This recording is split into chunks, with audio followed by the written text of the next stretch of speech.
En Radio Intereconomía, Pulso Geopolítico. Análisis sobre los nuevos desafíos mundiales. Presenta Rafa Jiménez.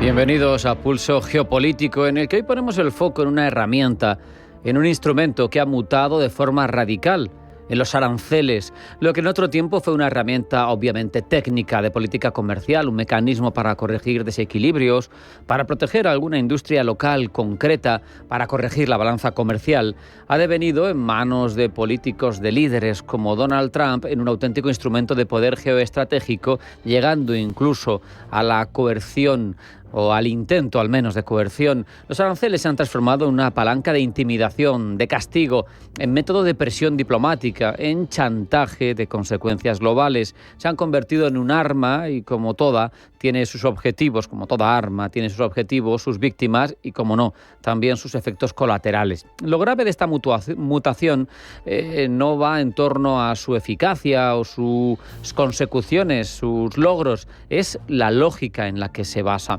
porque supone dinamitar los pilares de la legalidad internacional, del respeto mutuo entre Estados, de la autonomía de las instituciones democráticas e incluso de la división de poderes. Y el caso de Brasil lo ejemplifica con una nitidez preocupante. Los aranceles punitivos a las exportaciones brasileñas, si la justicia de ese país no frena sus investigaciones y sus procesos contra Jair Bolsonaro, recuerden, por su papel en el intento de revertir las últimas elecciones, por su vinculación con un presunto golpe de Estado que están juzgando los tribunales brasileños, no supone otra cosa más que una injerencia directa en uno de los tres poderes de un Estado soberano, el judicial, el propósito de impedir que se cumpla el principio de legalidad en ese país.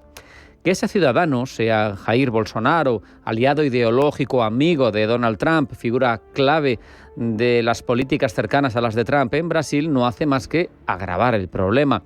Porque de lo que trata Trump, lo que intenta conseguir con el uso de una herramienta hasta ahora puramente comercial como eran los aranceles, es de forzar a Brasil a desobedecer a su propio sistema judicial para proteger a un amigo, a un aliado político de un presidente extranjero. La amistad personal se convierte así en presión de Estado, en motivo legítimo, al menos para Trump, para ejercer una presión de Estado. Se convierte en los aranceles en munición para esa ofensiva. Si esto se tolera, se convierte en una señal de que el poder tiene derecho prácticamente omnímodo a imponerse precisamente sobre los sistemas de derecho.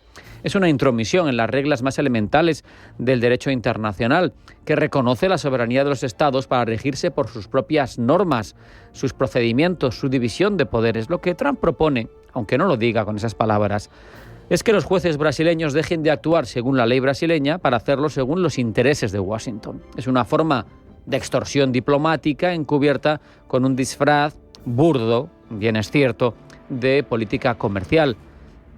Ya no se trataría de proteger una industria estadounidense o de presionar a un adversario directo con quien tengo un desequilibrio en la balanza comercial. Se trata de obligar a un tercero soberano, neutral o con intereses diversos a tomar partido bajo la amenaza de castigo económico.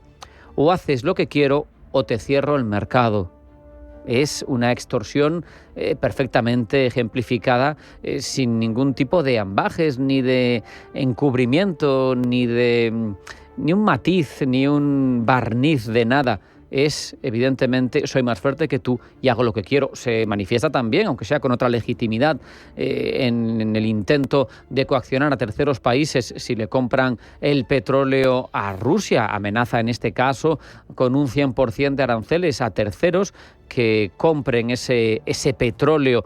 ¿Vas a obligar a India, que ha venido comprando desde el principio de la guerra de Ucrania, a dejar de comprar ese petróleo de la flota oscura rusa? ¿O le vas a imponer 100% de aranceles? ¿Vas a ser capaz? Porque al final India lleva ejerciendo desde hace mucho tiempo esa política casi de país no alineado, que o bien está en los BRICS o bien está en Quad, que intenta nadar y guardar la ropa y que intenta no comprometerse con nadie. ¿Cómo justificas tu derecho a poner a quien no opina como tú una tasa extra. Bueno, Trump y sus aliados se presentan como defensores de la soberanía nacional frente a supuestos excesos de instituciones internacionales. Lo sabemos, no le gusta el multilateralismo porque dice se ha inmiscuido demasiado en la vida de los países y, sin embargo, su praxis revela un desprecio absoluto por la soberanía de los demás. Si acepta que los aranceles pueden usarse para presionar a jueces, para manipular elecciones o para imponer alianzas, destruyen la base misma del multilateralismo, pero es que además lo hacen desde una posición completamente asimétrica. En lo que se reconocen para sí mismos no se lo reconocen a los demás. Estamos inaugurando de facto, si esto sigue adelante, una etapa de neocolonialismo económico. Bien, es cierto que encubierto, pero al final es eso. Soy más potente que tú, tanto en ejército como en economía, te obligo a hacer lo que me conviene a mí, lo que cumple con mis intereses. Estamos asistiendo a una redefinición de las soberanías, porque al final soberano va a ser, como se demuestra, por ejemplo, en el caso de China, el que sea capaz de resistir la presión a la que le somete el que todavía es el hegemón. Pero claro, en ese contexto, el orden mundial pierde su pretensión de equilibrio, se convierte nada más que en una jungla, en un juego de fuerzas en el que más capacidad tenga doblega la voluntad de los demás. Es evidente, está sobre la mesa. En ese juego, las armas no son siempre misiles ni fusiles, a veces son un simple arancel, pero el efecto es demoledor, sobre todo para la convivencia internacional. Vamos a hacer un alto en el camino. A la vuelta vamos con los titulares de ámbito geopolítico que elabora Blanca el Tronco. No se vayan porque sigue Pulso Geopolítico en Intereconomía.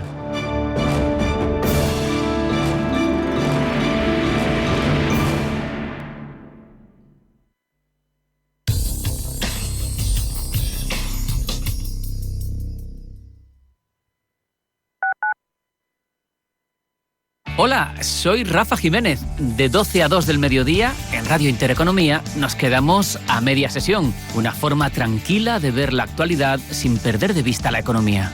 Di que nos escuchas. Este eres tú gastando agua. Y este eres tú lloviendo. Que llueva, que y es que cada vez que ahorras agua, llueve un poquito. Tú puedes llover, yo puedo llover, todos podemos llover. Deja de mirar al cielo y empieza a llover un poco cada día.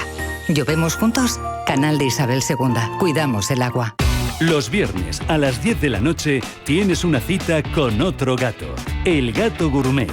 Andrés Sánchez Magro presenta una guía semanal gastronómica, enológica, de restaurantes, literaria, musical, con todos aquellos ingredientes necesarios para cocinar la buena vida. El Gato Gourmet, los viernes a las 10 de la noche aquí, en Radio Intereconomía.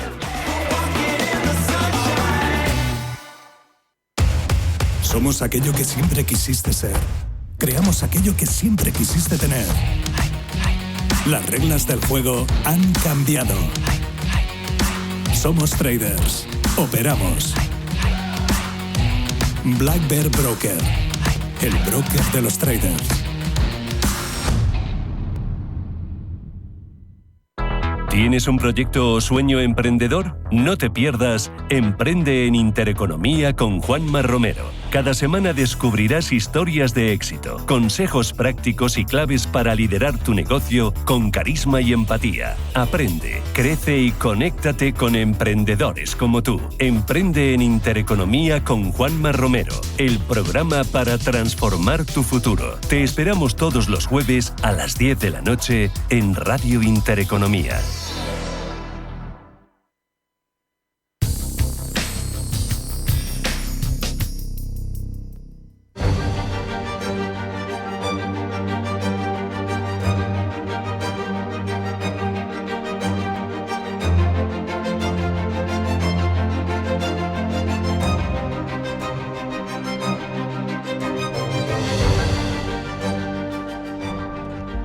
Vamos a repasar las informaciones más relevantes del ámbito geopolítico.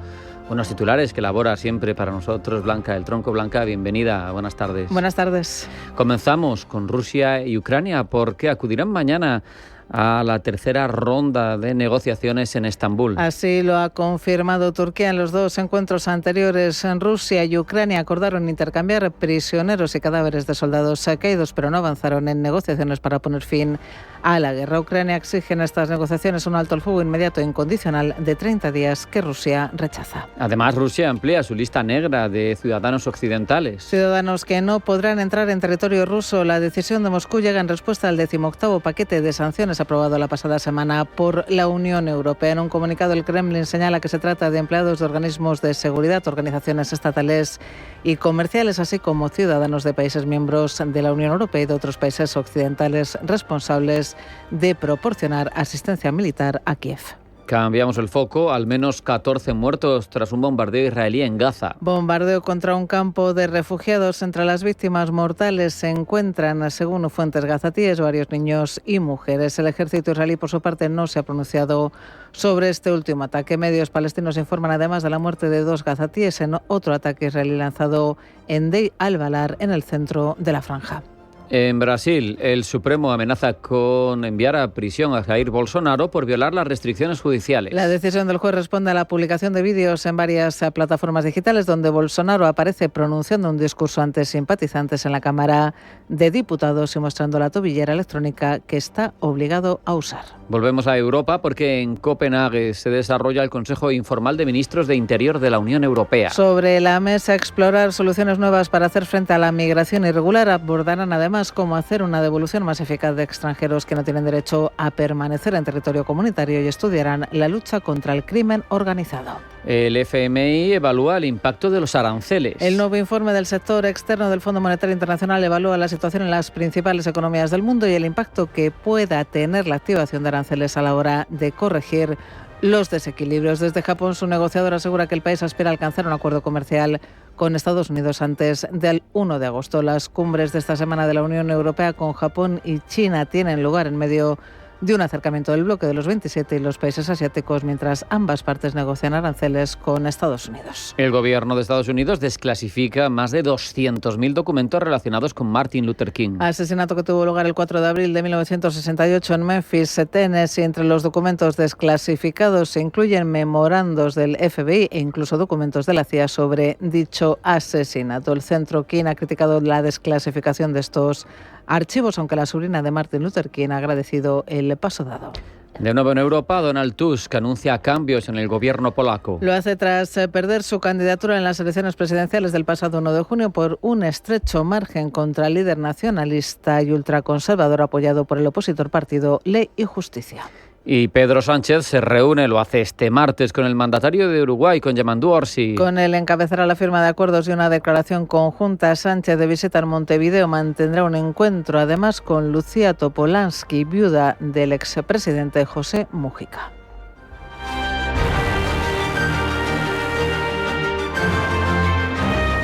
Vamos a ampliar todas las informaciones que hemos puesto hasta ahora sobre la Mesa Blanca. Mañana, miércoles 23 de julio, Ucrania y Moscú volverán a sentarse a negociar. Lo harán por tercera vez y lo harán de nuevo en Estambul. Así lo ha confirmado la presidencia turca. Desde el Kremlin descartan, sin embargo, avances milagrosos en estas conversaciones. Paloma Arnaldos. No hay ningún motivo para esperar alguna clase de avance milagroso. Dada la actual situación, es difícilmente posible. Así se ha expresado el portavoz del Kremlin, Dmitry Peskov, tras ser preguntado por la tercera ronda de negociaciones mañana entre Rusia y Ucrania. El encuentro tendrá lugar de nuevo en Estambul, en el mismo escenario que albergó las 2 reuniones anteriores. Por Ucrania acudirán a la cita el secretario del Consejo de Seguridad y Defensa junto a miembros de inteligencia de la Oficina Presidencial y del Ministerio de Asuntos Exteriores.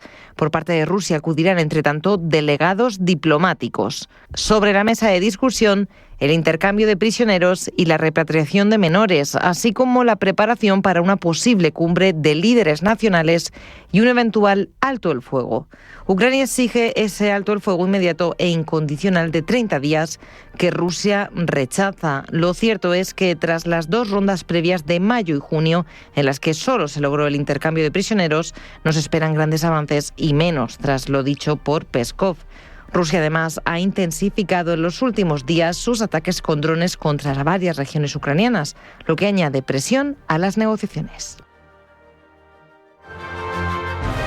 Por cierto, que el ministro de Defensa ucraniano, Denis Šmyhal, ha cifrado en 120.000 millones de dólares la financiación que necesitará Ucrania para su defensa el próximo año. Šmyhal asegura que ya están trabajando con otros países para traer la mitad de esa cantidad y están en negociaciones, dice, sustanciales con la Unión Europea y la OTAN. El ministro de Defensa ucraniano ha pedido además financiación adicional para el desarrollo de la industria ucraniana de drones FPV, interceptores y drones de largo alcance. Propondrán a los aliados que crean empresas conjuntas, transfieran licencias y abran instalaciones de producción en los países socios. Y miramos ya a la zona de Oriente Medio. Este martes Irán ha dado a conocer las cifras oficiales de los fallecidos tras el conflicto de 12 días con Israel. Murieron 1.062 personas, según ha informado el gobierno iraní, que asegura que entre los fallecidos hay 102 mujeres y 38 niños. El conflicto dejó además a 5.800 heridos. Desde Teherán advierten a Israel de que si vuelve a atacar Irán recibirá una bofetada más dura. Todo ello cuando crece la presión internacional contra Israel por su ofensiva en Gaza. En las últimas horas, al menos 14 personas han muerto tras un bombardeo israelí en la franja contra un campo de refugiados. Entre las víctimas mortales se encuentran, según fuentes gazatíes, varios niños y mujeres. El ejército israelí, por su parte, no se ha pronunciado sobre este último ataque. Medios palestinos informan además de la muerte de 2 gazatíes en otro ataque israelí lanzado en Deir al-Balad, en el centro de la franja. Desde Francia, el ministro de Exteriores, Jean-Noël Barrot, ha pedido a Israel que permita la entrada de los medios de comunicación internacionales en la franja de Gaza para mostrar, dice, lo que sucede allí y dar testimonio de ello. Entre tanto, y desde la Unión Europea, la jefa de la diplomacia comunitaria, Kaja Kallas, ha emitido una severa advertencia a Israel, calificando de indefendible la matanza de civiles en los puntos de distribución de ayuda en Gaza. En una publicación en X y tras hablar con el ministro de Relaciones Exteriores ante Israel, con Gideon Sa'ar, Kallas ha reiterado las expectativas sobre el flujo seguro de asistencia humanitaria. Según la jefa de la diplomacia comunitaria, ha dejado claro al ministro israelí que el ejército hebreo debe dejar de matar personas en los puntos de distribución. Kallas ha advertido además de que todas las opciones permanecen sobre la mesa si Israel no cumple su promesa. Las fuerzas de defensa israelí, por su parte, han interceptado un misil disparado desde Yemen a primera hora de la mañana. El ejército ha confirmado que sus sistemas de defensa aérea han actuado para bloquear la amenaza. Este intento de ataque se ha producido tras los ataques aéreos contra Al-Hodeida, un puerto bajo control de los hutíes. Y Donald Trump ha decidido retirar a su país de la Organización de las Naciones Unidas para la Educación, la Ciencia y la Cultura, la UNESCO, debido a las inclinaciones antiestadounidenses y anti-israelíes de la organización. Trump, recordemos, ya sacó a Estados Unidos de la UNESCO en 2017 por su sesgo anti-israelí. Y en medio de las negociaciones comerciales, las empresas tratan de buscar un mejor posicionamiento en medio de la cruzada más allá de los estados. Ejemplo de ello es AstraZeneca. La compañía planea invertir 50.000 millones de dólares en Estados Unidos hasta 2030. Eva Villanueva. AstraZeneca cede y responde al llamamiento de Donald Trump de fabricar en Estados Unidos, mientras seguimos a la espera de que el jefe de la Casa Blanca termine por definir los aranceles que ha dicho que impondrá al sector farmacéutico y que se perfila que podrían ser unos aranceles de hasta el 200% para los productos y medicamentos fabricados en el extranjero. Bajo este paraguas, la británica va a ampliar sus capacidades de fabricación e investigación en Estados Unidos con una inversión de 50.000 millones de dólares hasta 2030. Con este monto va a financiar una nueva planta de producción de medicamentos en Virginia y la expansión de I+D, así como la fabricación de terapias celulares en Maryland, Massachusetts, California, Indiana y Texas. Además, la farmacéutica anglo-sueca actualizará su red de suministro para ensayos clínicos en Estados Unidos y respaldará la inversión continua en medicamentos innovadores. La compañía asegura que esta inversión respalda su objetivo de alcanzar 80.000 millones de dólares en ingresos anuales para 2030, con la mitad procedente del mercado estadounidense, que es su mayor mercado. De hecho, Estados Unidos generó el 42% de los ingresos anuales de AstraZeneca en 2024 y prioriza este mercado, que es el mayor del mundo y está valorado en 635.000 millones de dólares. La promesa de 50.000 millones de dólares de inversión de AstraZeneca igual avala el compromiso anunciado en abril por su rival suiza Roche y sigue también a los planes de inversión revelados este año por Eli Lilly, Johnson & Johnson, Novartis y Sanofi. Responden todos a la petición de Trump de fabricar en suelo estadounidense la mayoría de los medicamentos que venden en el país, mientras presiona para que los precios en Estados Unidos se equiparen a los que pagan otros países. Y sobre este punto, otro guiño del CEO de AstraZeneca. Pascal Soriot ha defendido que los precios de los medicamentos deberían aumentar en otros países y equipararse, de modo que contribuyan de manera más equitativa a los costes de I+D. Decía que Estados Unidos no puede asumir en solitario el coste de la investigación y el desarrollo para todo el mundo. Y China acusa a Estados Unidos de hacer bullying a España por las críticas de Washington al contrato entre el gobierno español y Huawei. Se trata de la reacción más directa hasta ahora por parte de Pekín, que considera que Estados Unidos está politizando el comercio para castigar a las empresas chinas. Gemma González. En un comunicado publicado por su embajada en Madrid, el gobierno chino ha calificado la actuación de Estados Unidos como un acto típico de acoso y ha exigido que no se entrometa en decisiones soberanas que, según Pekín, competen únicamente al Ejecutivo español. China ha defendido que los productos de Huawei cumplen plenamente con las leyes españolas, que el sistema adjudicado es completamente seguro y que no permite el acceso externo a los datos. Todo comenzó cuando se hizo público que el Ministerio del Interior de España había adjudicado a Huawei un contrato de 12,3 millones de euros para proveer servidores de almacenamiento donde se guardarán las grabaciones telefónicas obtenidas mediante autorización judicial. Un sistema cerrado, sin conexión externa y, según el gobierno español, certificado por el Centro Criptológico Nacional. Aún así, las alarmas se encendieron en Washington, especialmente entre los sectores más sensibles a la influencia tecnológica china. El pasado 16 de julio, los congresistas republicanos Tom Cotton y Rick Crawford enviaron una carta a la directora de Inteligencia Nacional de Estados Unidos, Tulsi Gabbard, solicitando revisar los acuerdos de intercambio de información con España. Alertaban de que Huawei está sujeta a las leyes de seguridad e inteligencia chinas y que, por tanto, podría facilitar el acceso a datos altamente sensibles, incluso sobre investigaciones relacionadas con el espionaje chino en Europa.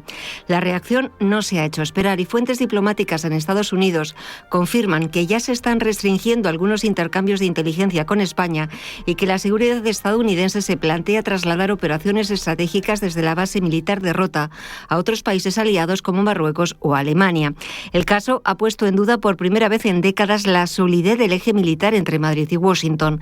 Desde Bruselas también se han alzado voces de preocupación. La Comisión Europea ha recordado que Huawei está catalogada como proveedor de alto riesgo y que la seguridad nacional no debe decidirse solo en base al precio más competitivo.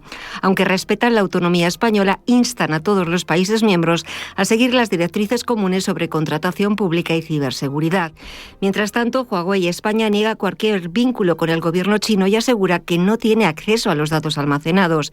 Entre tanto, desde el gobierno, el Ministerio del Interior insiste en que el sistema adjudicado es totalmente estanco y no compromete la seguridad de la información, una posición que de momento no ha convencido a sus socios atlánticos. Repasamos a continuación cómo nos cuentan las principales cabeceras a lo largo y ancho del panorama internacional las noticias más candentes. Una información que ha elaborado Pablo Llanone y que leemos con Blanca del Tronco. Comenzamos con esa importante cumbre Unión Europea-China que se celebra a partir de mañana en Shanghái. El medio nipón, Nikkei Asia, Blanca, observa. Afirma que la reunión se da en medio de una orden geopolítica cambiante, donde advierten que ellas es más que probable que haya tensiones bilaterales entre Pekín y Bruselas. China tendrá que surfear bien las olas, ya que, dice el medio, el gigante asiático está tratando de aprovechar las consecuencias de las políticas. De las políticas que el presidente estadounidense Donald Trump está desarrollando para fortalecer su posición global. También nos fijamos que nos cuentan desde Arabia Saudí. Arab News piensa que en este encuentro va a haber tensiones bilaterales. El medio dice que ambas partes insisten en que no tienen conflictos de intereses insalvables, pero claro, tensiones habrá. Por ejemplo, las tierras raras serán un tema sobre el que la presidenta de la Comisión Europea, Ursula von der Leyen, y el presidente del Consejo Europeo, Antonio Costa, insistirán a Pekín buscando poner fin a las restricciones que han limitado las exportaciones de insumos críticos para la industria tecnológica europea Desde abril tampoco podemos olvidar la guerra arancelaria entre ambas economías hace unos meses, cuando Bruselas impuso medidas antidumping contra los coches eléctricos chinos y Pekín respondió con aranceles sobre los sectores europeos de productos lácteos y brandy. Seguimos repasando cómo en distintos actores internacionales se ve este encuentro relevante. De hecho, en el vecino del sur, en India, desde Times of India, atribuyen las tensiones habidas entre Pekín y Bruselas a razones más recientes. Y es que von der Leyen y el ministro de Exteriores chino intercambiaron visiones distintas cuando la presidenta de la Comisión instó a Beijing a facilitar el acceso en el mercado chino a las empresas europeas, y el alto diplomático Wang Jin respondió que Bruselas debía establecer una comprensión más racional y objetiva de China. Este repaso de cómo se ve este importante evento internacional lo cerramos con la visión de un medio turco al respecto. El Yeni Shafak nos cuenta que las relaciones entre China y Europa, en su opinión, se encuentran en un momento crucial. Así lo ha dicho además un portavoz chino, quien ha expresado que la cooperación entre Europa y China contribuye enormemente a la paz y al desarrollo mundial y establece un ejemplo de cooperación mutuamente beneficiosa en la era de la globalización económica. El medio turco también ha destacado que esta colaboración podría extenderse al cambio climático y a otras áreas. Nos vamos más allá de otras noticias hasta un medio saudí, hasta Al Monitor, donde se habla de cuestiones en relación con Oriente Próximo, pero sobre todo con el enfrentamiento entre Israel e Irán. Uno de sus rotativos, The Times of Israel, dicen que allí se asientan los antecedentes de por qué Irán culpa a las potencias europeas del fracasado plan nuclear. Explica que el acuerdo de 2015 alcanzado entre Irán y los miembros permanentes del Consejo de Seguridad de Naciones Unidas impuso restricciones al programa nuclear de Irán a cambio de un alivio de las sanciones. Sin embargo, la situación se desmoronó en 2018 cuando Estados Unidos, durante el primer mandato presidencial de Donald Trump, se retiró unilateralmente del acuerdo y volvió a imponer sanciones, aunque Europa prometió entonces seguir apoyando mediante un mecanismo destinado a compensar sanciones estadounidenses. Este nunca se llegó a materializar, obligando a muchas empresas occidentales a abandonar Irán. Cambiamos el asunto porque nos vamos hasta China, hasta uno de sus rotativos cercano a Pekín, en este caso el South China Morning Post, que se hace eco de que Venezuela está denunciando que migrantes han sido torturados en una cárcel salvadoreña. Los hombres encerrados en prisión como parte de la ofensiva migratoria de Trump, afirman que fueron maltratados. El fiscal general de la República, Tarek William Saad, presentó en una rueda de prensa en Caracas fotos y testimonios de algunos de los hombres quienes dijeron haber temido no salir con vida.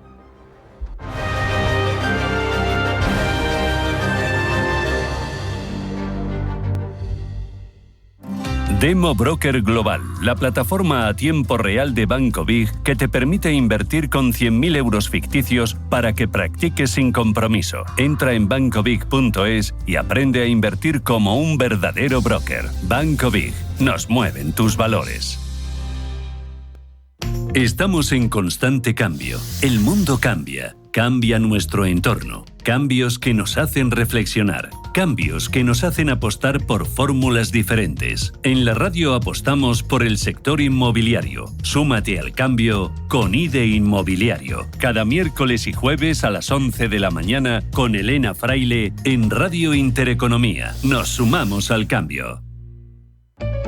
En Radio Intereconomía te acompañamos donde tú quieras. Sintonízanos en directo a través de la radio, nuestra web, aplicación móvil o canal de YouTube. Si lo prefieres, también puedes encontrarnos en diferido a través de iVoox, Apple Podcast, Spotify y todas las plataformas de podcast. La mejor información económica en cualquier momento y desde cualquier lugar. Radio Intereconomía, siempre contigo.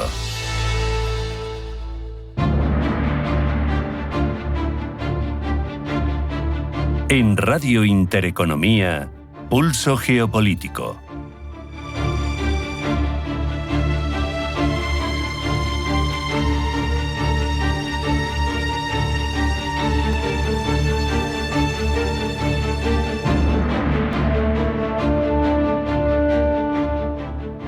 Ahora nos adentramos durante los próximos minutos en el complejo y crucial papel qué pensamos ha de jugar la Unión Europea en África, porque sabemos es un continente pleno de oportunidades, tanto en materias primas como humanas, y así lo va a seguir siendo a futuro. Sabemos que ahora mismo somos, desde Europa, el mayor donante de ayuda, un inversor clave, pero también somos conscientes de que la Unión Europea se enfrenta a un declive de su influencia política en un continente que mira hacia nuevos socios, quizá con una visión hacia Europa lastrada por el pasado colonial. En cualquier caso, ¿cómo redefinir esa estrategia?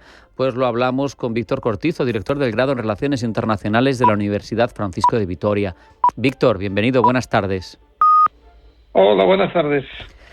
Víctor, da la sensación, o al menos es la pregunta que me hago yo, si no estás de acuerdo corrígeme, de que Europa ya no debe preguntarse si tiene un papel en África, sino que lo que tiene que preguntarse es sobre la naturaleza de ese papel y su capacidad para expresarlo de otra manera, ¿no? Porque es evidente que hay una deslegitimación por el pasado colonial y lo mal que se hizo en la descolonización, pero es una realidad que estamos ahí.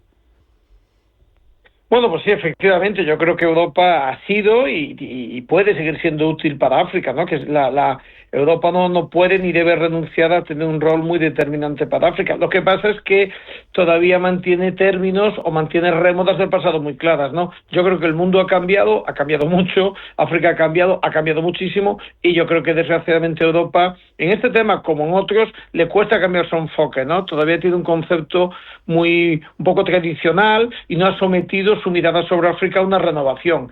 Pensando además que Europa tampoco es un camino uniforme, ¿no? También Alemania o Francia tienen un modelo, pero en general yo creo que sí, pero creo que Europa tiene que darse cuenta que África ha cambiado mucho, ha cambiado desde muchos puntos de vista, y Europa pues no ha terminado de enterarse de este tema, ¿no? Y siguen pensando, siguen anclados en una visión con frecuencia muy tópica de cosas que en África están totalmente superadas, ¿no? Claro, da la sensación, Víctor, que es un poco incluso paternalista la visión, ¿no? Se habla de un espacio de ayuda, de gestión migratoria, al que se acude a solucionarle los problemas, pero desde los países africanos que intentan lograr una suerte de autonomía, al menos política y organizativa, este enfoque les parece insuficiente, ¿no?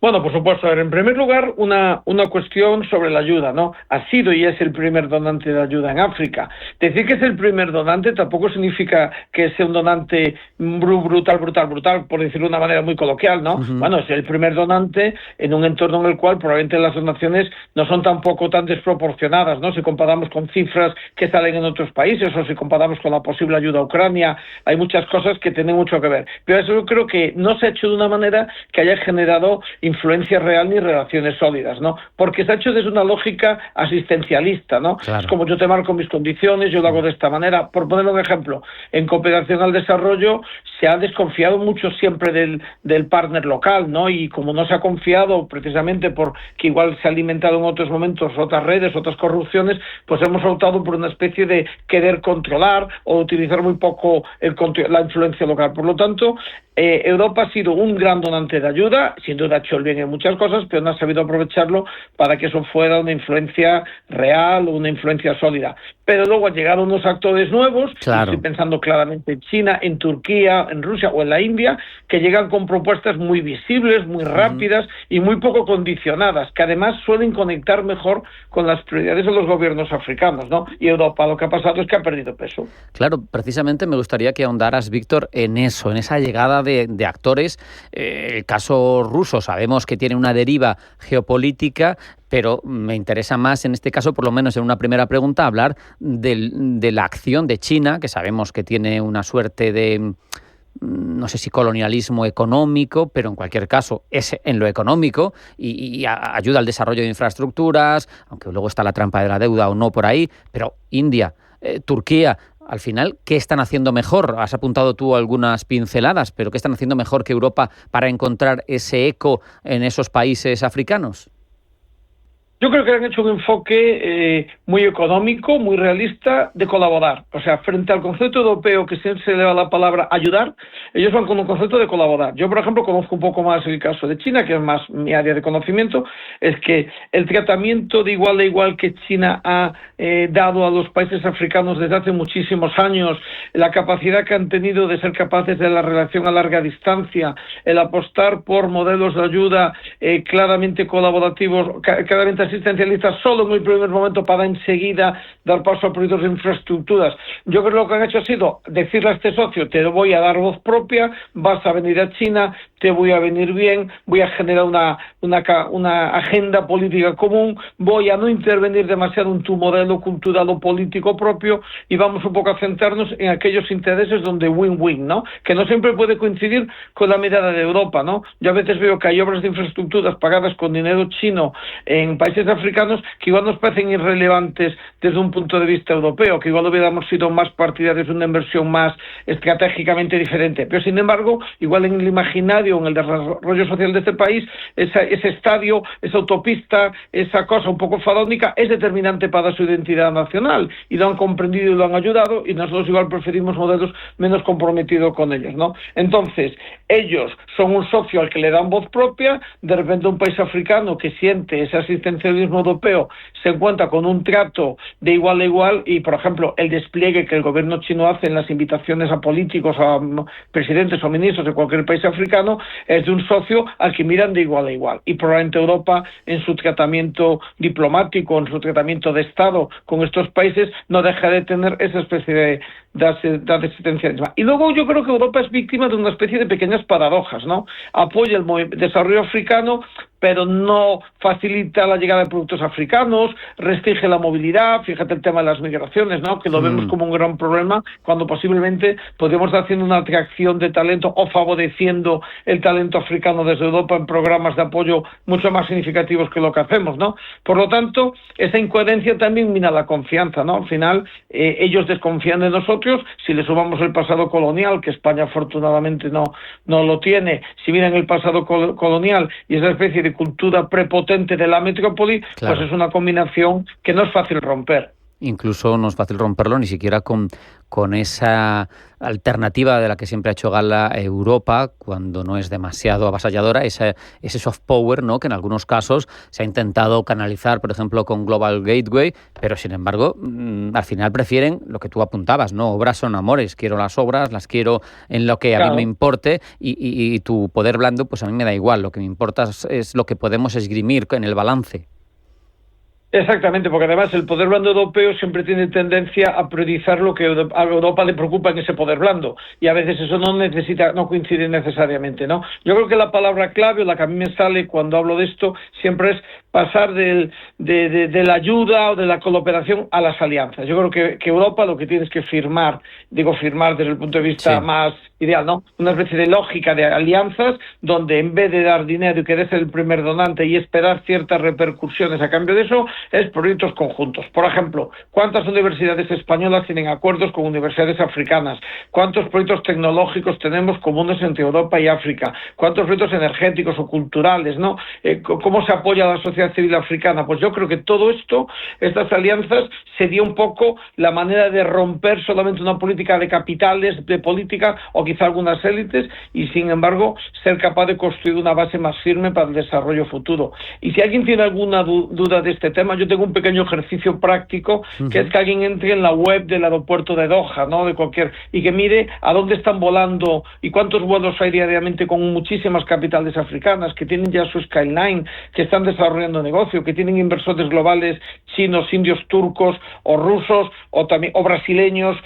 Entonces yo creo que uno dice que el mundo ha cambiado y seguimos pensando en África como un continente subdesarrollado que mantiene unas bolsas de desarrollo grande, pero en medio de ese subdesarrollo hay talento, hay capacidad, hay nuevos desarrollos, y yo creo que Europa se está quedando fuera de un continente en el cual nadie descarta que el futuro del crecimiento global va a estar en África, ¿no? Claro. Nadie descarta todo lo que África le va a apuntar, pero Europa parece que prefiere estar en una especie de zona de confort, donde no me comprometo mucho, alguna ayuda asistencial y proyectos de mi soft power, pero siempre que me respondan a mis intereses energéticos o de género o cosas muy concretas, pero no a lo que realmente interesa a muchos de estos países africanos. Víctor, para terminar, podemos decir que con una África que diversifica sus alianzas, que elige sus interlocutores sin atender al pasado, la Unión Europea solo tiene futuro si negocia en igualdad de condiciones, si comparte, si no impone, ¿verdad? Bueno, es parte del tema de la identidad. Piensa que la Unión Europea se está quedando en una especie de a medio camino entre China y Estados Unidos. Tenemos la cumbre con China en estos días, con Estados Unidos tenemos pues la irregular, por llamarla de una manera eufemística, y mientras tenemos dos grandes apuestas que nos ponen en el mapa global con liderazgo, que es la deseable firma del acuerdo con Mercosur, la ratificación del acuerdo con Mercosur, que de repente genera un mercado de 700 millones de personas, y la alianza con África, por cierto, en la cual España geográficamente está en una posición absolutamente privilegiada, y como país, y siempre pensando también en el interés nacional, cualquier vinculación real, estable y permanente con África no va a ser sino un posicionamiento de España en ese mapa europeo. Por eso, sin África hay muy poco desarrollo, pero con África, con el modelo europeo, no hay absolutamente ninguno. De la asistencia a alianzas y buscar juntos, saber que es difícil pensar en un desarrollo de orden mundial en el cual África no se vaya a expresar más. Y termino con una cosa. Muchas votaciones y muchos aspectos comunes en Naciones Unidas ya están dependiendo del voto africano, ¿no? Para el conflicto de Ucrania, a mí me encantaba ver la opinión de África, que ha considerado que este no era su problema. África es un mercado de materias raras, de crecimiento poblacional, países que van a superar los 100 millones de habitantes o que los han superado muy por encima, están ahí, y que a pesar de todo, pues yo creo que hay un montón de personas que quieren desarrollarse, que quieren crecer, y gobernantes, mejores o peores, que también buscan el desarrollo de sus pueblos. Por lo tanto, que Europa se ha dado un paso adelante y que pase de ser un comparsa a intentar liderar y acompañar a África con estas alianzas. Con esa receta nos quedamos. Víctor Cortizo, director del grado en Relaciones Internacionales de la Universidad Francisco de Vitoria. Muchas gracias. Un abrazo, hasta la próxima. Un abrazo y gracias. Hasta la próxima.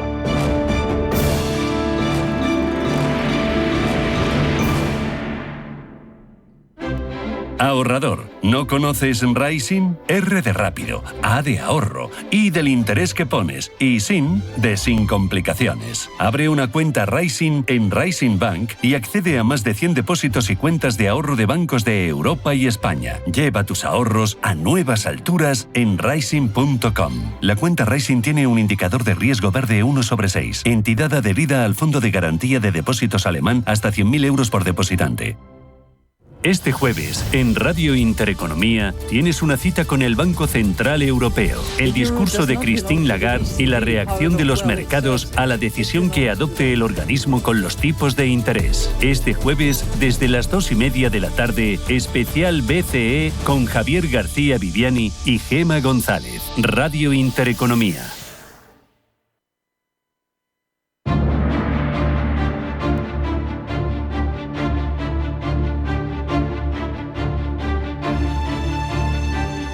En Radio Intereconomía, Pulso Geopolítico.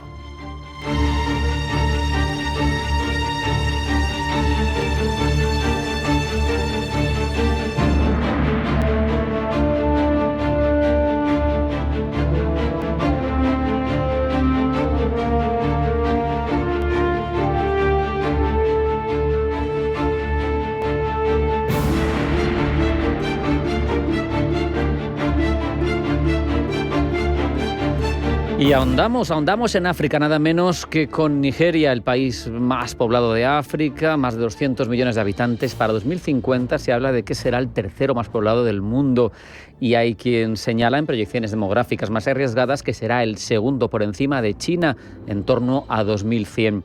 Con valores de PIB situados entre los más altos de África, Nigeria al final aspira a convertirse en el motor económico de toda la zona del Golfo de Guinea, pero al final de todo el continente africano. Sin embargo, tiene muchas peculiaridades, tanto históricas como políticas, y de todo ello queremos hablar, del país, de sus circunstancias, de su encaje geopolítico, con Carlos Echeverría, profesor de Relaciones Internacionales de la UNED. Carlos, bienvenido, buenas tardes.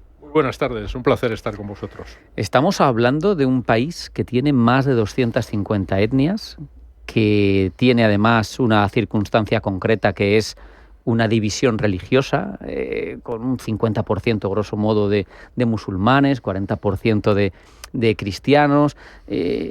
al final es un totum revolutum bastante complicado, y si uno analiza la historia y las circunstancias, tanto económicas como de colonización, entiende el porqué de muchos de estos conflictos, ¿verdad? Efectivamente, es un país complejo, es un país que va a doblar su población de aquí a 2050, y estamos hablando de más de 200 millones de habitantes hoy, que serán más de 400 millones de habitantes en 2050. Es decir, un desafío estructural para las autoridades de Abuya. Es un país, efectivamente, que así grosso modo podemos hablar de esa división cristianos-musulmanes al 50%, aunque eso va evolucionando.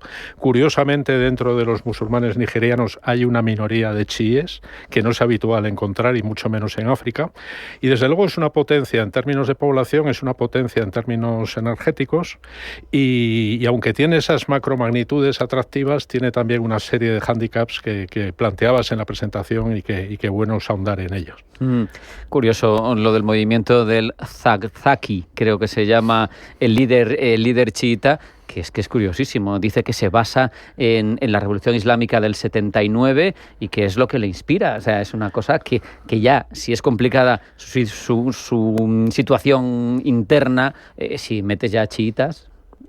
Sí, que han sido y siguen siendo objetivo de ese grupo yihadista que es suní y que es tan sanguinario, que conocemos por Boko Haram. Es decir, que esos chiíes son una minoría, he hecho alusión a ellos pues para darle aún más... Es peculiar, aderezo. Sí, para entender que es verdaderamente compleja la situación de Nigeria. Ahí se produjo, en el contexto de la revolución en Irán, pues por parte de este liderazgo se sintió una atracción por esa nueva vía, pero en cualquier caso la mayoría de la población musulmana es suní, y dentro de esa población musulmana, la minoría ínfima que es radical, es decir, tanto Boko Haram conectado con Al-Qaeda como el Estado Islámico en África Occidental, esa minoría, siendo una minoría, es una amenaza existencial para la población nigeriana, para Nigeria y para sus países vecinos, Camerún, Níger, etcétera. No quiero que parezca que estamos sacándole los problemas a Nigeria solo, pero hay que ponerlo sobre la mesa. Por eso te pido también aspectos positivos de Nigeria en tu opinión como país, puntos fuertes o sectores. Sabemos que tiene mucha materia prima, por ejemplo, el petróleo, pero ¿qué otras cosas te llaman a ti la atención como conocedor de Nigeria? Pues efectivamente la dimensión energética es muy, muy atractiva. Pensemos que ahora mismo hay 2 proyectos de gasoductos que podrían conectar en unos lustros a ese gran productor de hidrocarburos. Produce petróleo, pero también produce mucho gas natural, y podría conectar a ese país del que procede parte del gas que consumimos en España, pero podría conectarle con Europa. Un gasoducto que es un proyecto argelino, que es más antiguo y que es más factible, y uno más tardío, más complejo, pero que también apunta a maneras, que es el proyecto marroquí. Es decir, que en Nigeria nos encontramos con la rivalidad entre Argelia y Marruecos llevada a la dimensión energética. Es un país también importante por lo que tiene de peso diplomático. No perdamos de vista que los gigantes de África en la dimensión diplomática que han sido históricamente Sudáfrica, ha sido y es Nigeria, Argelia, Egipto, pues eso dice mucho también de la importancia de este país. La población y algunas dimensiones también de las que probablemente hablaremos, aunque volvamos a los hándicaps de nuevo, es un país que tiene que luchar contra la piratería. Estamos hablando del Golfo de Guinea y estamos hablando del país costero más importante, y además es un país con el que España tiene una cooperación muy estrecha en las distintas dimensiones, es decir, en la comercial, pero también en la de seguridad. Cuestiones como la educación me parece que condicionan la realidad interna del país. Tenemos un norte más musulmán, lo decíamos, el califato que hubo a comienzos del siglo XIX o el imperio previo. ¿Se produce una cierta dejación de educación en esa parte norte cuando se acude solo a la escuela coránica, mientras que el sur, que es más rico, que es menos árido, que tiene quizá las riquezas más de la tierra, hay más educación? Porque eso genera un desencuentro en un país. Indudablemente, y además nos lleva a traducir qué significa Boko Haram. Boko Haram significa la educación occidental es pecado.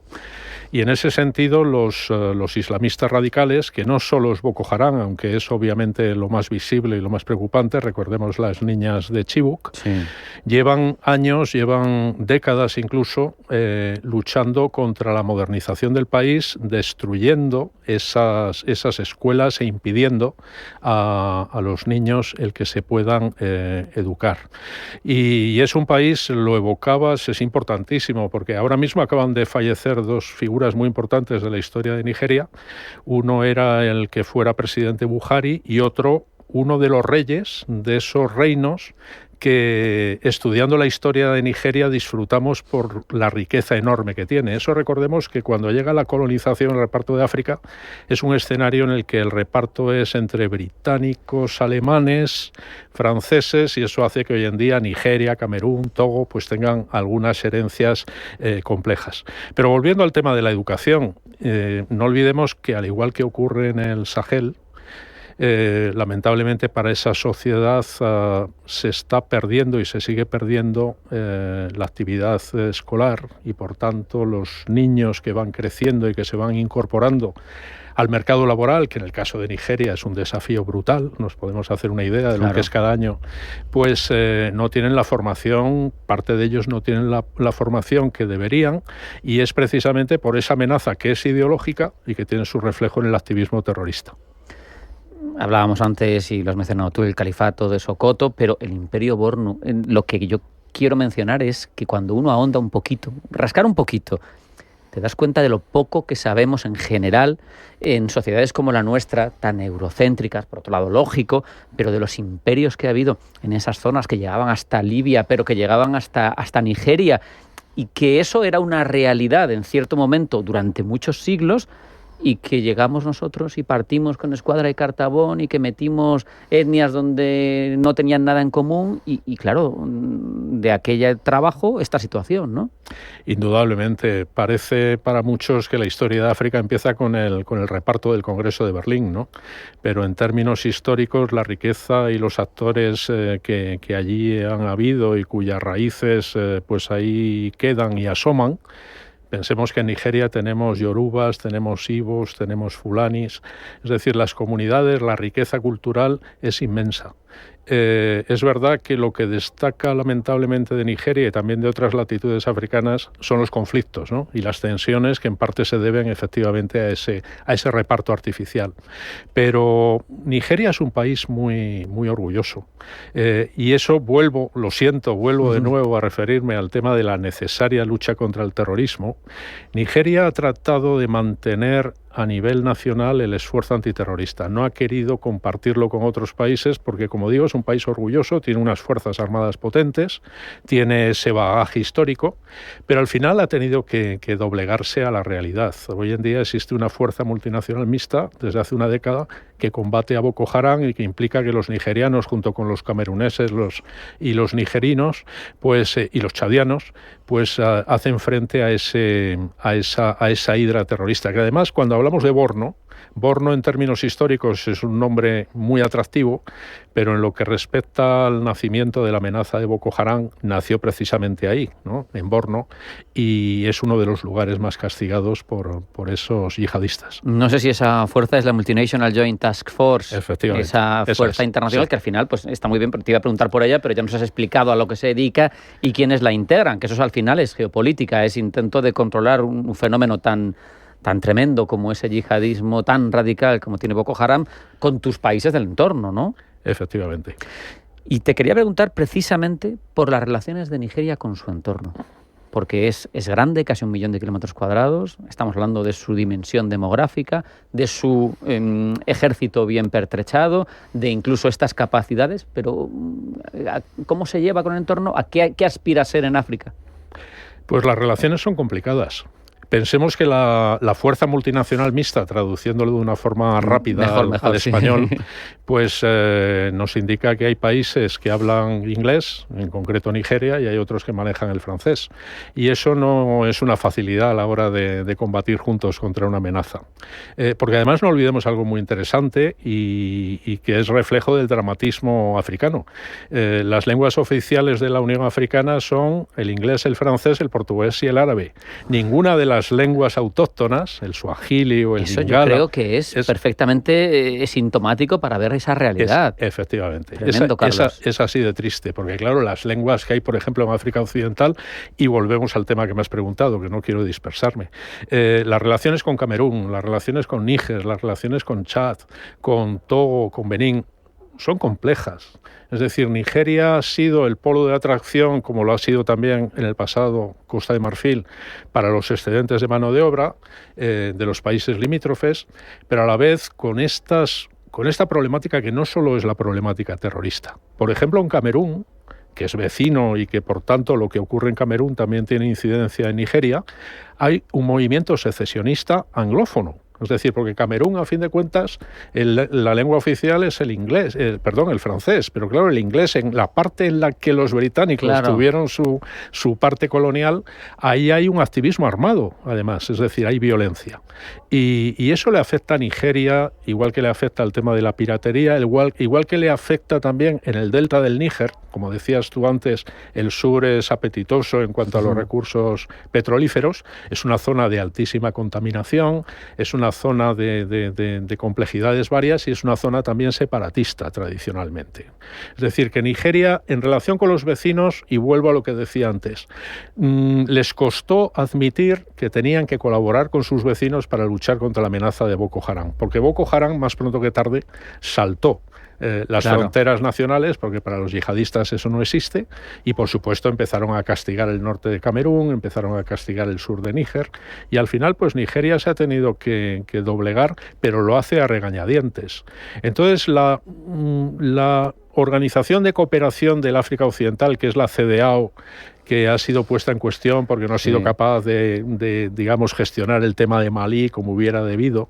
Pero el liderazgo nigeriano en esa organización es una realidad, pero a la vez ese liderazgo está contestado continuamente. Hay reticencias. Hay reticencias, es el grande, pretende ser además líder y eso va generando dificultades, lo cual no impide que...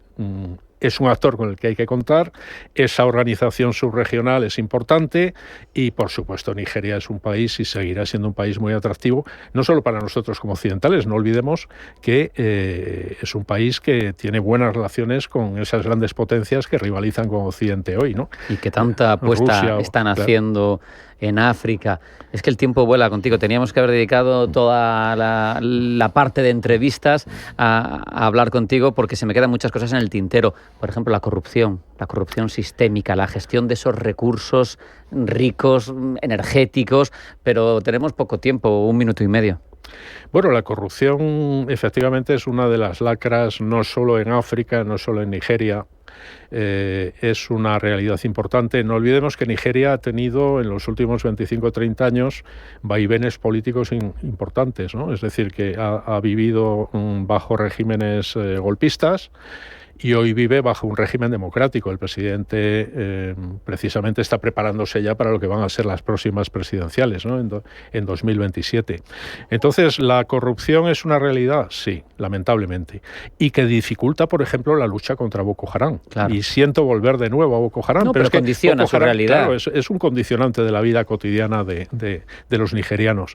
Y el hecho de que Boko Haram sea una ventana de oportunidad de empleo para la juventud nigeriana ya nos dice mucho de que ese Estado no funciona como debiera de funcionar, porque es el Estado el que tiene que ofrecer a sus ciudadanos oportunidades y no un grupo terrorista. Tremendo. Los choques intercomunitarios son también importantes, el tráfico, la producción y el tráfico de drogas es importante, metanfetaminas, es decir, que es un país que tiene muchas oportunidades con el que hay que jugar, pero que tiene que luchar en solitario y acompañado contra una serie de lacras que están ahí que pesan mucho. Hablábamos de proyecciones, 10 segundos, hablábamos de proyecciones demográficas a 2050, a 2100. ¿Tú qué crees que va a pasar con Nigeria? ¿Va a ser esa potencia regional con capacidad? ¿Va a vencer esos retos? Pues el primer desafío que va a tener es atender a las necesidades de esa población tan numerosa y tan exigente, porque es una población joven. Y eso no hay quien lo controle, es decir, ya se ha invitado por los grupos nacionalistas, por los países occidentales, etcétera, que haya un control, pero cuando alguien de fuera pretende ponerte, digamos, un freno a lo que es la dinámica demográfica, a lo que es el funcionar del Estado, pues ya sabemos que la reacción es dura. Desafíos enormes, empezando por ese. Y mucho potencial, que no se nos olvide. Carlos Echeverría, profesor de Relaciones Internacionales de la UNED, un placer, muchas gracias, un abrazo. Igualmente, un abrazo para vosotros. Hemos apurado al máximo, no hay tiempo para más. Pasen buena tarde, sean felices y mañana volvemos. Hasta mañana.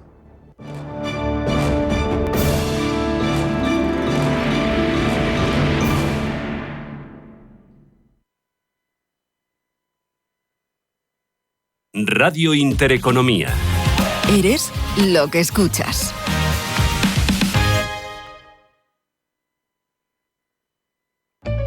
En Radio Intereconomía te acompañamos donde tú quieras. Sintonízanos en directo a través de la radio, nuestra web, aplicación móvil o canal de YouTube. Si lo prefieres, también puedes encontrarnos en diferido a través de iVoox, Apple Podcast, Spotify y todas las plataformas de podcast. La mejor información económica en cualquier momento y desde cualquier lugar. Radio Intereconomía, siempre contigo.